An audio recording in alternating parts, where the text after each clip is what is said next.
exercise restraint. Bharat کی air force جو ہے وہ پاکستان سے تقریباً 3 گنا زیادہ بڑی ہے. Chief of air staff air marshal Mujahid کی باتیں سن رہا تھا اور میں ان کی باڈی لینگویج دیکھ رہا تھا. ایسے لگ رہا تھا یہ اس ایئر فورس کے کمانڈر ہیں جو دوسری ایئر فورس سے 3 گنا بڑی ہو.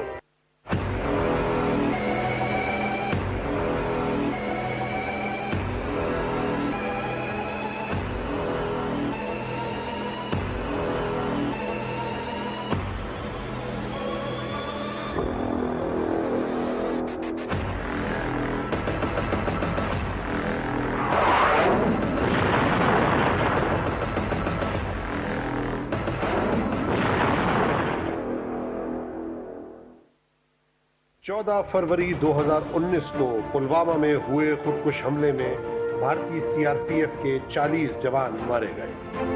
دھماکے کے فوراً بعد ہی ہندوستانی میڈیا نے ایک نفرت انگیز بیانیہ اپنایا جس میں بنا کچھ سوچے سمجھے پاکستان کو اس واقعے کا ذمہ دار ٹھہرا دیا گیا. نام نہاد وطن پرستی کی آڑ میں سوچی سمجھی سازش کے تحت ایک شدت پسندانہ سوچ بھارتی عوام میں پھیلائی گئی جس کے پیش نظر ہندوستان کا اگلا قدم تھا پاکستان سے صرف بدلہ.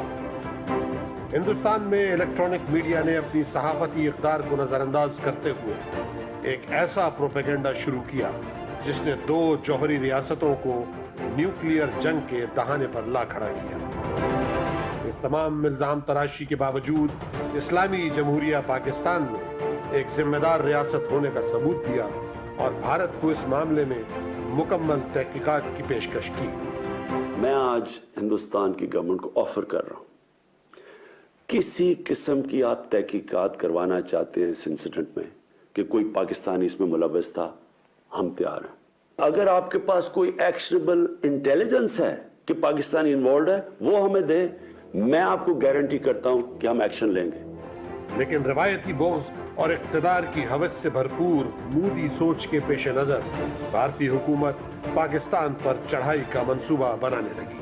26 فروری 2019 وہ تاریخ ہے جب دشمن کے جہازوں نے رات کی تاریکی کا سہارا لیتے ہوئے پاکستانی فضائی سرحدوں کی خلاف ورزی کرنے کی کوشش کی، مگر دشمن کو معلوم نہ تھا کہ پاک فضائیہ کے ہواباز ہر گھڑی تیار ہیں اور اپنی فضائی سرحدوں کی نگرانی کرنا بھی خوب جانتے ہیں.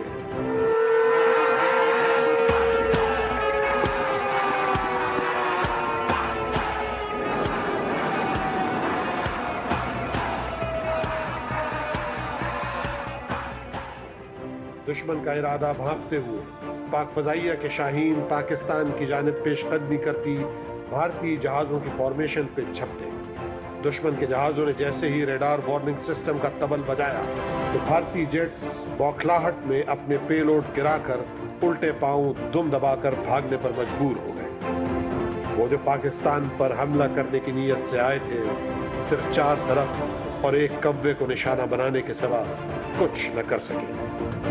اس اٹیک میں جو واحد کیجویلٹی ہے، اگر کوئی موت واقع ہوئی ہے تو وہ اس کوے کی موت واقع ہوئی ہے.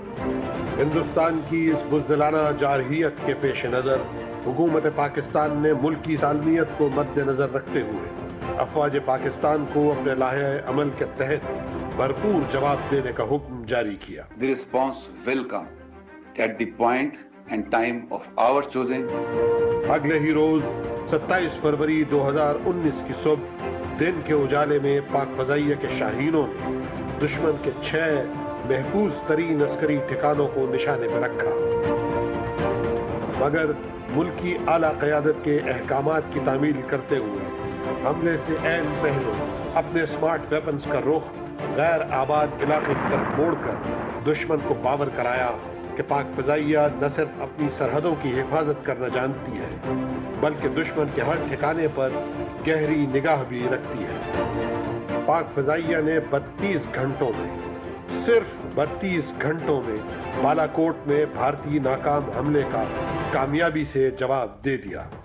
پاک فضائیہ کے سرپرائز نے بھارتی ایئر ڈیفنس میں کھلبلی مچا دی اور انہوں نے اپنے لڑاکا طیاروں کو پاک فضائیہ کے طیاروں پر جوابی وار کرنے کا حکم دیا، مگر پاک فضائیہ کے ہم وقت تیار شاہین اپنی طرف بڑھتے بھارتی طیاروں پر جھپٹے. اللہ تعالیٰ نے وہ دن ونگ کمانڈر نعمان علی خان اور اسکواڈرن لیڈر حسن صدیقی کے نام کر رکھا تھا، جنہوں نے MiG-21 اور Su-30 کو بالترتیب نپی تلی جانچ اور فائرنگ پیرامیٹرز کے عین مطابق نشانہ بنایا۔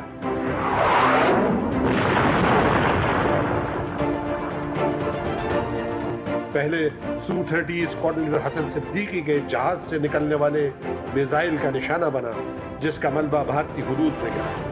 اس طیاروں کو ڈھونڈتے ہوئے ہندوستانی Mi-17 ہیلی کاپٹر اپنی ہی ایئر ڈیفنس کی بدحواسی کی بدولت داغے گئے اسرائیلی ساختہ اسپائڈر میزائل کا نشانہ بن گیا، جس میں ان کے 6 فوجی اپنے ہی ایئر ڈیفنس کی نااہلی کی بدولت جان سے ہاتھ دھو بیٹھے۔ اس واقعے کے بعد MiG-21 طیاروں کی ایک فارمیشن ونگ کمانڈر ابھی نندن کی قیادت میں ہوا میں بلند ہوئی۔ یہ فارمیشن فضا میں بلند ہونے کے بعد سے ہی بوکھلاہٹ کا شکار رہی اور کچھ ہی دیر میں بکھر گئی۔ ونگ کمانڈر ابھی نندن اسی کشمکش میں پاکستانی فضائی حدود میں داخل ہو گیا۔ بھارتی طیارے کو اپنی جانب بڑھتا دیکھ کر ونگ کمانڈر نعمان علی خان، جو پہلے سے ہی استاق میں تھے اور چشم زدن میں نعمان علی خان کے طیارے سے نکلنے والے میزائل نے ابھی نندن کے جہاز کے پرخچے اڑا دیے۔ تباہ شدہ MiG-21 اور اس میں سے پیراشوٹ کے ذریعے چھلانگ لگانے والے ابھی نندن پاکستانی حدود میں آن گئے، اور چند دنوں کی مہمان نوازی کے بعد حکومت پاکستان نے اپنی اعلیٰ ظرفی کا مظاہرہ کرتے ہوئے بھارتی پائلٹ کو رہا کر دیا۔ اس فضائی معرکے میں پاک فضائیہ کے مختلف اسکواڈرنز کے کئی جہازوں نے حصہ لیا۔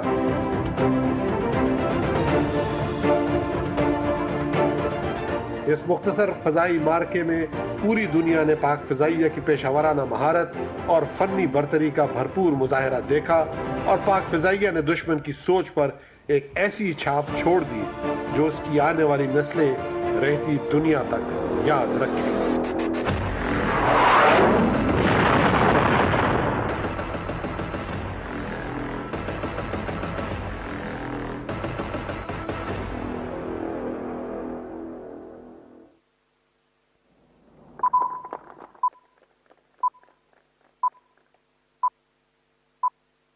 اگر آپ یہ سمجھتے ہیں کہ آپ پاکستان کے اوپر کسی قسم کا حملہ کریں گے، پاکستان ریٹیلیٹ کرنے کا سوچے گا نہیں، پاکستان ریٹیلیٹ کرے